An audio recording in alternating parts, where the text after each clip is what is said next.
ప్రియమైన వారలారా, ఎలా ఉన్నారు? బాగున్నారా? యేసుక్రీస్తు మీ మీద చాలా ప్రేమనుంచినారు కనుక ప్రతిదినం మీతో మాట్లాడుచున్నారు. మీరు ఆయనతో నడుస్తున్నారా? వాక్ విత్ జీసస్ కదా ఈ కార్యక్రమము. కనుక ప్రతిదినం మనము యేసుతో నడవాలి కదా. ఇద్దరు నడిచి వెళుతుంటే అలా ఉమ్మని మౌనంగా ఉంటారా? మాట్లాడుతూ వెళతారు కదా. కనుక యేసుతో మాట్లాడుట, ఆయన మనతో మాట్లాడుచు అలా ఆయనతో నడిచే ఒక అనుభవంలో మనం జీవించాలి. మన అనుదిన జీవితంలో ఆయన తోడుగా నడిస్తే మన జీవితంలో ఎప్పుడూ విజయమే. కొన్నిసార్లు ఇది నాకు సాధ్యమా, ఇది నేను చెయ్యగలనా అని భయపడే పరిస్థితులు కలుగును. ఆ విధమైన పరిస్థితిలో మీరు ఉండవచ్చు. ఇప్పుడు దేవుడు మీకు ఒక వాక్యం చెబుతున్నారు.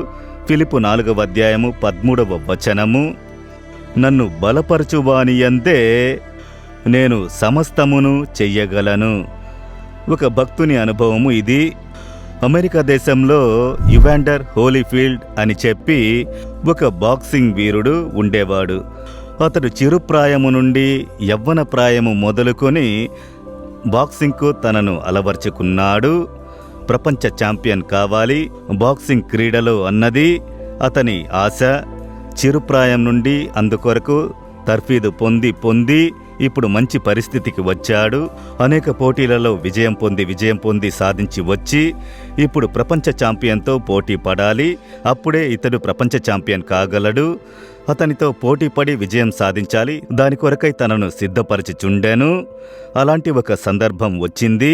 దాని కొరకు తనని సిద్ధపరచుకొనుచుండెను.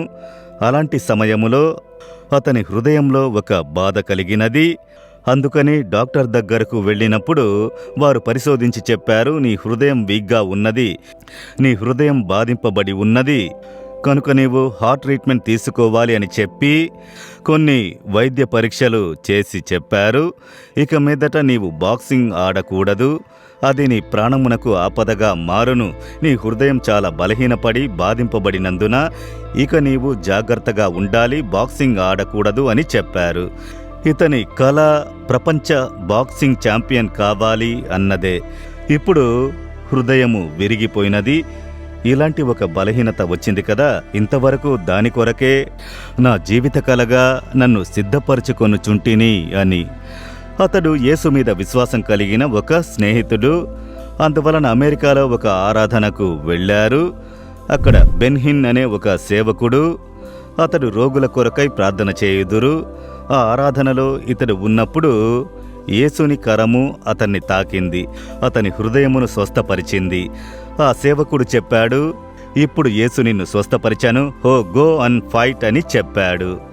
అతనిలో గొప్ప విశ్వాసము. అప్పుడు దేవుని వద్దకు వెళ్ళాడు.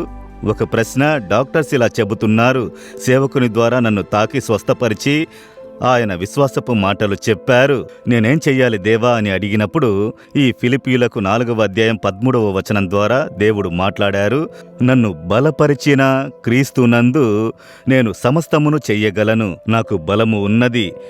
నీ బలము కాదు, నీ శరీరము బలహీనపడినది, నీ శరీరము వీకైనది. నిన్ను బలపరచువాడిని నేను, అన్నిటినీ చెయ్యగలను నేను, జయమునిచ్చువాడను నేను, భయపడకు అని ఆ వాక్యము ద్వారా దేవుడు ధైర్యపరిచారా.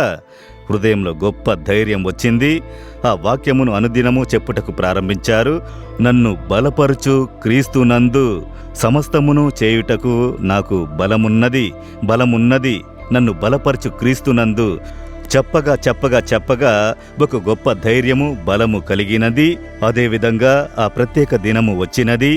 బాక్సింగ్ పోటీలోనికి దిగాడు, గొప్ప విజయము సాధించాడు, వరల్డ్ ఛాంపియన్ అని ప్రకటించబడ్డాడు. అలా గొప్ప జయమును అతడు పొందుకున్నాడు. ఎలా సాధ్యమైనది? బలపరచు యేసుక్రీస్తు ద్వారా. ఈ దినం మీ జీవితంలో ఒక ఎగ్జామ్కి సిద్ధపడుచు ఉండవచ్చు, ఇంటర్వ్యూకు సిద్ధపడుచు ఉండవచ్చు, ఏదో ఒక ఉన్నత స్థితికి ప్లాన్ చేస్తూ ఉండవచ్చు, బిజినెస్ ఉద్యోగం కొరకు ప్రణాళిక సిద్ధం చేసుకుంటూ ఉండవచ్చు, నేను దాన్ని చెయ్యగలనా అని అనుకుంటూ ఉండవచ్చు. ఈ వాక్యమును చెప్పండి, నన్ను బలపరుచు క్రీస్తునందు అన్నిటినీ చేయుటకు నాకు బలము ఉన్నది, ఆయన నాకు బలమునిచ్చెదరు. నన్ను బలపరిచెదరు, నన్ను చేయుటకు ప్రోత్సహించెదరు, జయమునిచ్చెదరు. ధైర్యంగా చెప్పండి, మీరు అద్భుతములు చూచెదరు. అది మీ సేవా కార్యమై ఉండవచ్చు. సేవలో మీకు బలమునిచ్చి జయమునిచ్చి నడిపించు దేవుడు.